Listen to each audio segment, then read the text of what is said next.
Hello friends, previous lecture में हमने देखा कि एक इनपुट मैट्रिक्स को दूसरे मैट्रिक्स में कैसे कॉपी करते हैं उसके कंटेंट को। आज का जो ऑब्जेक्टिव है sum of elements of an input matrix, means एक आपको इनपुट मैट्रिक्स लेनी है, यूज़र से इनपुट करानी है उसके वैल्यूज़ को मैट्रिक्स के, और इसके बाद हमको उसमें जितने भी एलिमेंट हैं उनका सम अप करना है।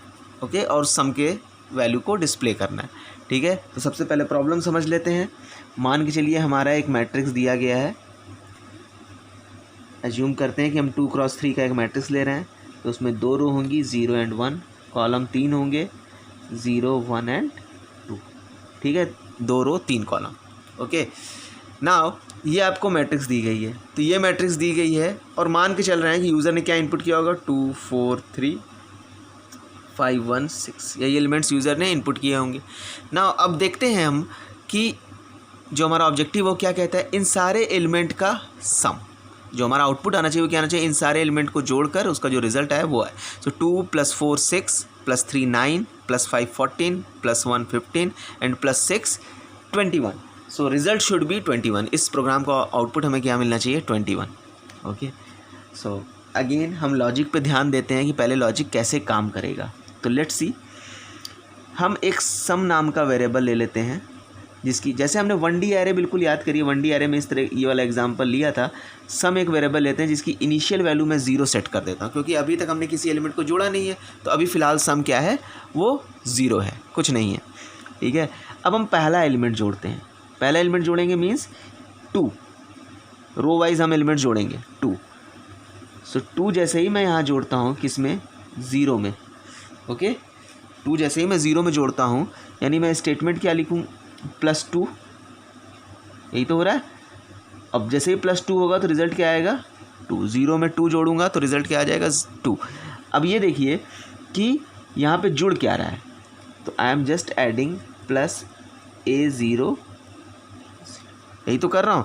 यानी जो सम की प्रीवियस वैल्यू थी 0, उसमें मैं किसको जोड़ रहा हूँ, A00 को। यानी मैंने लिखा सम +A0, ये स्टेटमेंट तो लिखी, सम +A00, और जोड़ने के बाद फिर से स्टोर कहाँ कर दिया, इसी सम में।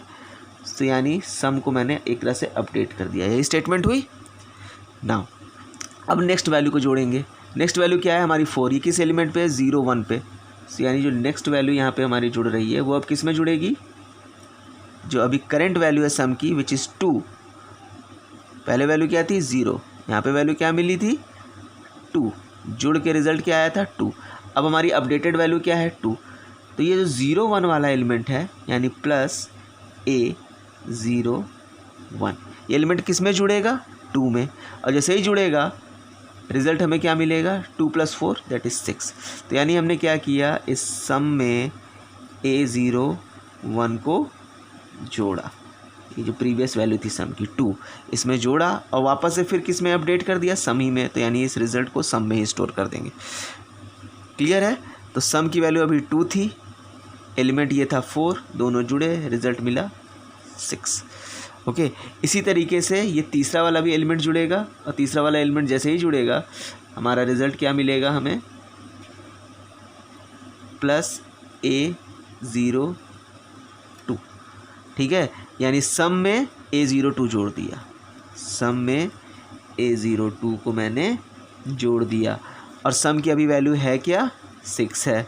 ठीक है, A02 में वैल्यू क्या है, 3 है। ये दोनों जुड़ेगा, रिजल्ट क्या आएगा, 9। 9 भी किस में स्टोर करना है हमको, वापस से सम में। तो सम में अपडेट कर दिया, सम = सम। ठीक है, इसी तरीके से बाकी स्टेटमेंट भी हम लिख जाएंगे नीचे वाले रो के लिए। तो सम = सम +A10, और जैसे ही ये वैल्यू जुड़ेगी इसके अंदर हमारा रिजल्ट क्या हो जाएगा, 5 जुड़ जाएगा, 14 हो जाएगा। ठीक है, इसी तरह हमारी नेक्स्ट वैल्यू भी आ जाएगी, सम = सम +811, यानी ये वाली वैल्यू। ठीक है, वो भी जुड़ेगी इसी में, क्या हो जाएगा, 15 हो जाएगी वैल्यू। नेक्स्ट वैल्यू हो जाएगी सम = सम +A12, यानी ये वैल्यू किस में जुड़ेगी, 15 में, +A12, रिज़ल्ट क्या हो जाएगा, 20। सो ये हमारी फाइनल वैल्यू आएगी 21। So this is the logic. अब इस सारी स्टेटमेंट को अगेन मैं फिर चूँकि क्लब करना चाहता हूँ एक स्टेटमेंट में, तो मैं क्या लिख सकता हूँ इसको, sum is equal to sum plus a of i j, यही तो लिख सकता हूँ। और आई जे की वैल्यू कैसे होगी, पहले 0 आई की वैल्यू रो के लिए होता है 0, और उसके लिए जे की वैल्यू कहाँ से कहाँ तक वेरी करेगी 0 1 2, फिर आई की वैल्यू हो जाएगी 1, और फिर जे की वैल्यू कहाँ तक वेरी करेगी 0 1 2, यानी for every I less than equal to 1 and J from 0 to 2। ठीक है, यही तो होगा ए आई जे। ठीक है, और ये नेस्टेड वे में चलेगा, ये बात ध्यान रखिए, फॉर एवरी लिखा मैंने ज़रूर है, लेकिन ये चलेगा किस में, नेस्टेड वे में। ठीक है, क्योंकि आपको पता है कि ये नेस्टेड लूप से ही इम्प्लीमेंट होंगी, क्योंकि आपको पता है कि ये नेस्टेड लूप से ही इम्प्लीमेंट होंगे।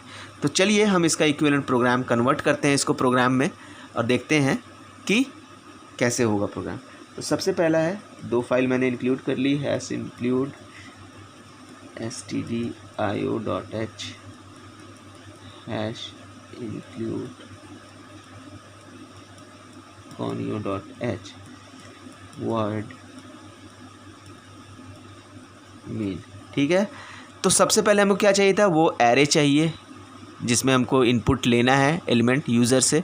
तो सबसे पहले हम एरे को डिक्लेयर कर लेते हैं, हम मान के चलते हैं दिस वाज एरे ए, ये ए एरे था, तो मैंने एक इंट एरे ए डिक्लेयर कर दिया, साइज़ क्या दे दी 2 क्रॉस 3, और 2 लूप वेरिएबल ले लिए जिसके बेसिस पे लूप चलाना है। साथ में एक सम वेरिएबल भी ले लिया जिसकी इनिशियल वैल्यू क्या है, वो 0 है। ठीक है, क्योंकि हमें जोड़ना है। ये सारी बातें हो गई, सम में इनिशियल वैल्यू 0 हो गई, आई और जे जो हुआ हमने वो कैसा वेरिएबल ले लिया, लूप वेरिएबल ले लिया, और एक एरे ए डिक्लेयर कर रखा है 2 डायमेंशनल, रो 2 है, कॉलम 3 है। अभी ये एरे ब्लैंक होगा, तो सबसे पहले हमें काम क्या करना है कि इनपुट लेना है यूज़र से इस एरे में। तो मैं लिखता हूँ take input from user, user से इनपुट लेना है। तो हमने दिया यूज़र को, हम मैसेज दे देते हैं कि भाई वैल्यूज़ इनपुट करो। सो enter 6 elements in A. So matrix A में कितने एलिमेंट्स हमको इनपुट कराने हैं यूज़र से, 6 एलिमेंट। जैसे ही ये मैसेज देखेगा यूज़र, वो 6 एलिमेंट इनपुट करने की कोशिश करेगा, हमको एक नेस्टेड लूप चला के उसको रीड कर लेना है अपने वेरिएबल में, अपने एरे में, i less than 2 i plus plus and for j is equal to 0 j less than 3 and j plus plus. और रीड करना है तो स्कैनअप फंक्शन, चूँकि इंटीजर एलिमेंट्स हैं एरे में, so %d and address of a of i j, कि array ए में हमको रीड करना है। ठीक है, ये नेस्टेड लूप जैसे ही क्लोज होगा और पूरी बार चलेगा, तो एरे में जो भी यूज़र इनपुट करेगा 2 4 3 5 1 6 ये इनपुट हो जाएंगे ना। अब हमारे पास चूँकि एरे आ चुका है, एरे मिल गया है हमें, तो हमारा अब ऑब्जेक्टिव क्या है, इस एरे के एलिमेंट्स को जोड़ना। ठीक है, तो अब हम जोड़ने का लॉजिक लिखेंगे। So logic to sum the elements. ठीक है, सो इसमें जो एलिमेंट्स है उसको जोड़ने का काम करना है। सो फिर उसके लिए भी हमको नेस्टेड लूप ही चलाना है, क्योंकि देखिए आई 0 से 1 और जे 0 से 2 तक चलना है नेस्टेड वे में, और ये स्टेटमेंट हमको एग्जीक्यूट करते रहना है। I less than 2 i plus plus, ठीक है, and for j is equal to 0 j should less than 3 j plus plus and sum is equal to sum plus a of i j. ठीक है, ये statement जैसे ही मैं लिखूंगा ये जुड़ने का काम होगा। ठीक है, तो ये नेस्टेड लूप जब ये पूरा चल जाएगा तो हमारे सारे एलिमेंट जुड़ चुके होंगे, और इस लूप से बाहर निकलने के बाद सम में जो भी वैल्यू होगी वो हमारा फाइनल आउटपुट होगा। तो आपका ये हम display the value of some को हम डिस्प्ले कराना चाह रहे हैं, तो एक प्रिंटफ स्टेटमेंट दे दूंगा मैं सिंपल सा, sum of elements is equal to %d and sum. ठीक है, तो जो भी सम में वैल्यू थी वो हमने डिस्प्ले करा ली। और अब चूंकि हमारा काम ख़त्म हो गया, so get C H and end of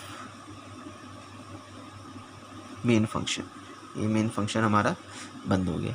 ठीक है, सो ये एग्जांपल था, ये लॉजिक था आपका एरे में जितने एलिमेंट्स हैं उसको सम करने का। देखिए एक बात समझ लीजिए, हम जितने भी प्रोग्राम कर रहे हैं, चाहे 1D एरे का था या 2D एरे का, हमें हर एलिमेंट के पास पहुंचना है, क्योंकि जितने भी लॉजिक अभी हमने प्रोग्राम में देखे, जितने भी ऐसे प्रोग्राम मिलेंगे आपको जहाँ पे हर एक एलिमेंट के पास पहुंचना है और फिर उस पर कुछ दिमाग लगाना है। सो ऐसी हर सिचुएशन में हर एलिमेंट के पास पहुंचना हमारे पास ज़रूरी है। जब हर एलिमेंट के पास पहुंचना है तो यानी हमको नेस्टेड लूप चलाना पड़ेगा 2D एरे में। 1D में सिंपल लूप चलता था, 2D में नेस्टेड चलेगा। ठीक है, तो ये तो आप समझी जाइए, रो की मैक्स 0 से लेके रो मैक्स तक एंड कॉलम 0 से लेके कॉलम मैक्स तक। ठीक है, ये आपको चलाना ही चलाना है नेस्टेड वे में। और मेन चीज़ है ये फॉर्मुलेट करना, और ये फॉर्मुलेट करने का तरीका ये है, जैसी सिचुएशन ये चीज़ें बदलती रहेंगी। ठीक है, प्रीवियस प्रोग्राम में भी आपने देखा कॉपी में ये स्टेटमेंट चेंज हो गई, बाकी नेस्टेड तो चले ही था। ठीक है, तो बस ये आपको डिज़ाइन करना है, ये अपने दिमाग में रखना है। ओके, सो आज के लिए इतना ही। नेक्स्ट लेक्चर में नई प्रॉब्लम के साथ मिलते हैं। Thank you.